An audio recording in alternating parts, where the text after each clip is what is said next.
Well, it's expected to be a lot more of the same in Wisconsin today. Look at those pictures as union protests continue over Governor Scott Walker's budget cuts, his proposed cuts. Joining us right now from the state capitol building in Madison is Governor Scott Walker. Good morning to you, sir. Good morning, Steve. Good to be with you. Well, you've only been on the job 6 weeks. How's it going so far? Well, overall, we had a great first month. We showed that Wisconsin was open for business, improved our business climate. Obviously, things have taken a dramatic turn a week ago when I introduced the budget repair bill to balance the current budget deficit and prepare for the $3.6 billion budget deficit we inherited. Right. And what we're asking for is a very bold political move, but it's modest when it comes to the average taxpayer. Most people outside of government pay a whole lot more for their health care and pension benefits than what we're asking for right now. And it looked like, as the debate was supposed to rage in the Senate there, the state Senate, extraordinarily yesterday at 11 o'clock in the morning when they had the quorum call and the Democrats and Republicans were supposed to be there in the legislature, the Democrats got in a bus and went across the state line to a Best Western where they are holed up so they don't have to vote. Did you have any idea something this cockamamie was going to happen? Not at all. I mean, we've got 300,000 plus state and local government employees, and I should add, nearly all of them showed up for work this week, the way they were paid to do, just like I'm at work and everybody else is at work. Unfortunately, we've got 14 state Senate Democrats who decided they don't need to show up for work and do their job. Right. They have every right to debate the bill, they have every right to oppose the bill, but they need to show up and do the job they were paid to do. Is there any possibility they ordered the police to go get them and have them come in and do their job and vote? In our standpoint, in the past, historically, 9 years ago, served in the legislature, you can call the Capitol Police to call people back from their homes or call them back from their offices. We can't cross state lines. From our standpoint, we're hoping to make a rational appeal to them that whether they agree with the bill or not, have the guts to show up and do your job. Don't hide out in another state. Come here and do your job, make your case, make your argument. You know, I've said I've faced the fact that there are thousands of union protesters here, but I've also pointed out, at least for those from Wisconsin, there's a lot others coming in from D.C. and elsewhere, but for those from Wisconsin, they have every right to have their voices be heard. But the millions of taxpayers who pay taxes here and pay a lot more for their benefits shouldn't have those voices be drowned out either. That's what we need to hear from. And those state senators need to come back and do their job and listen to all sides to this. Sure. The President of the United States, as he famously weighed in on the immigration debate in Arizona, is now weighing in on what's happening in Wisconsin. And, Governor, listen to this. He's not on your side.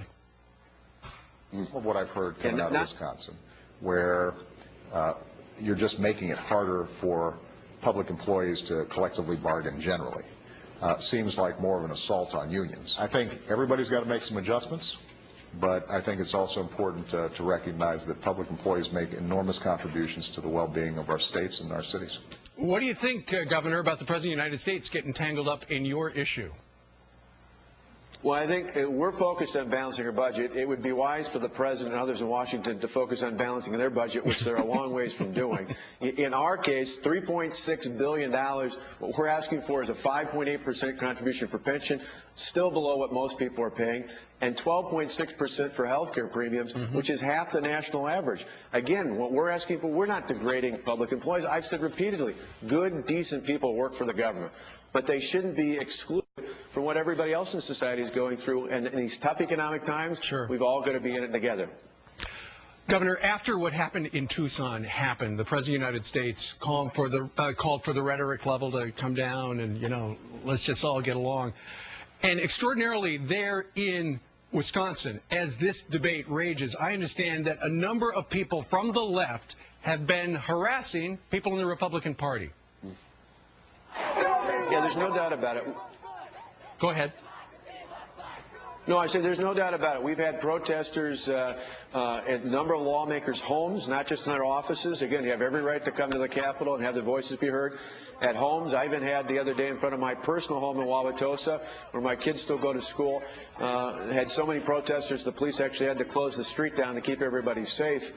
Again, people have a right to have their voices heard, but the bottom line is they shouldn't be able to drown out the voices of the millions of taxpayers who today pay a whole lot more when it comes to health care and pension benefits than what we're even asking for. That's what this is all about. Balancing the budget, doing it in a way that avoids layoffs. Yeah. Well, one other thing, you know, some of the signs, and we've been seeing a lot of signs. I've seen you with a Hitler mustache. I saw you with the crosshair in a target. Now, if people from the right did that toward people on the left, there would be a huge outcry. And yet, I have not heard many members of the mainstream media even bring that up.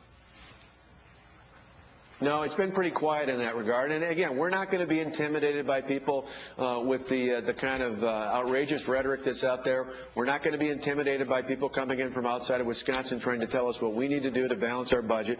The bottom line is we got elected to do a job. We told people all throughout the campaign. We told people since the election. We told people since I've been in office what we had to do to get this state working again. If we wanted to show we were open for business, part of that means having a balanced budget that's stable. And unlike New York and California and other states where there are Democrat governors cutting billions of dollars from schools, universities, local governments, we're actually looking at budget cuts, but doing it in a way that actually saves jobs and keeps our services where people expect them. Well, I know you've got a busy day out there in Madison where you would like to take a vote today. I'm actually Go ahead.